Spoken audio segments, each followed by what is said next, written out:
White Rage, Part 2. But before we do that, I must sing you a song. Somewhere over the rainbow, way up high. Anyway, I was gonna give you a few bars.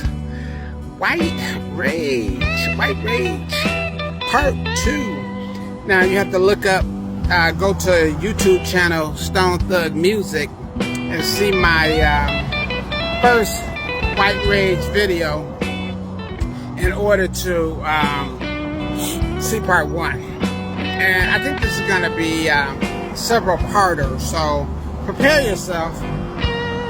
But White Rage is something fascinating, and that's what I said in the first video. Anyway, before I start, I'm music artist Stone Thug.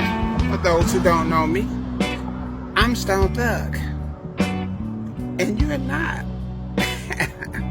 I got that from comedian Chubby Chase.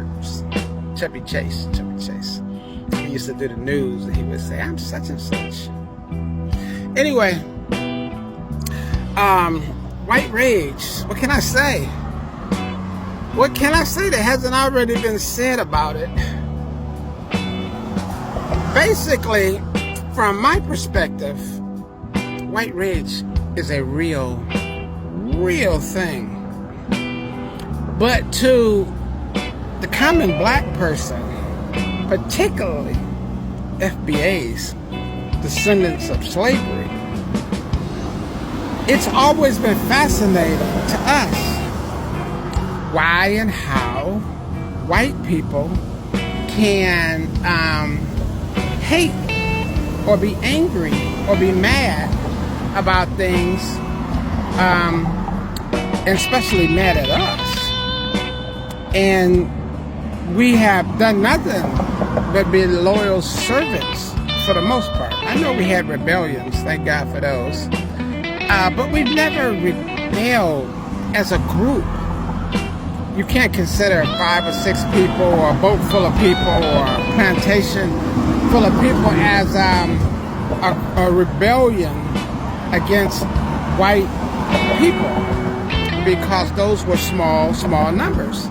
Black people as a whole had good reason to rebel as a group and rebel all together, the same way white folks would rebel all the time, like they did at September 11th when they did that thing in Washington, whatever that was. So the point is, it has always been a mystery to black people, and it's always been a mystery to me too as a child growing up. I could never understand why there was hate. I could never understand it. I'm saying. I had white friends, like I'm sure many of you who are people, black folks, have white friends, and you love them. You love them to death. And from all we can understand, they love us too, and we love them back. But as a kid growing up, hearing, watching movies like Roots and other movies, I could never understand why white folks hated, why they were so mean to black people. And black people were always so humble and respectful for the most part to them. Now I know it's a different crop now, and these black folks now, these kids, they have zero tolerance. Matter of fact, they're so triggered by the slightest offense, which they should be, and I'm with them. The smell or scent of racism, that they will check a person real quick. Check an N-word. And I want to say the other word. Check them. Because they have zero tolerance for foolishness. That boy got famous on, was it TikTok or whatever it was, when some racist guy from a boat, some sailor, called into his show while he was doing his Pokemon show and started calling him the N-word and saying a whole bunch of foul things to him. That guy was just expressing himself and venting. He didn't know that guy from Adam, but it ended up costing him part of his career or whatever, because the tolerance for foolishness is so low that they're not, I mean, they have zero tolerance for that. And people need to read their history. But anyway, white rage, we're going to have to continue this later. I don't want to go too long with this video.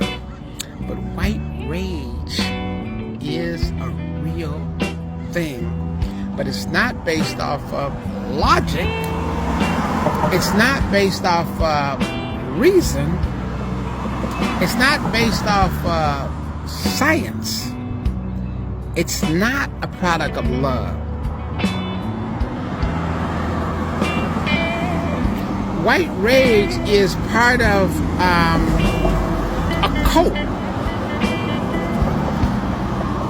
White rage is control. It's based out of and made out of control. They must have control. And a lot of the sin of control, because control can be a sin if it's obsessive, if it's unrealistic, and you use it as a weapon. Weaponized control is what it is. It has cost the white people the love of their children.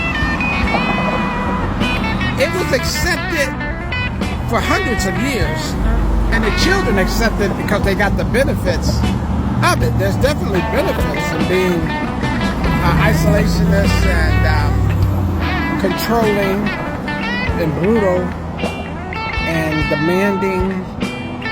Just like, you know, somebody break into your house and they make you and your wife lie on the floor and rob you guys, and then tell you to clean the house or clean their house, and they keep you for 2 or 3 weeks and make you their servants. You see? Anybody can do that. It takes no real effort to pull a weapon, any weapon. White folks' weapon of choice, some sort of gun, and force someone to do what you want them to do. There's no special talent to do that. It's just, that's what the jails are filled with. People that do that all the time. Walk into grocery stores, they walk into banks and say, stick them up. Give me your money. Give me your goods. So it takes no special talent for that. But white folks, servants of the religion of control, are not thinking with rationale. If they hate you for no reason. I mean, yes, they think they have a reason. They think they have biblical reason, which is part of the continuation of this sort of thinking comes from the white church, which has failed. The white church has failed white people. It has failed white children. Am I an atheist? No. I believe in God more than ever. More than anybody. Matter of fact, I've read the Bible almost a dozen times. The regular Bible, the King James Bible. So I'm quite versed on the Bible, and I am a person who I would consider myself spiritual.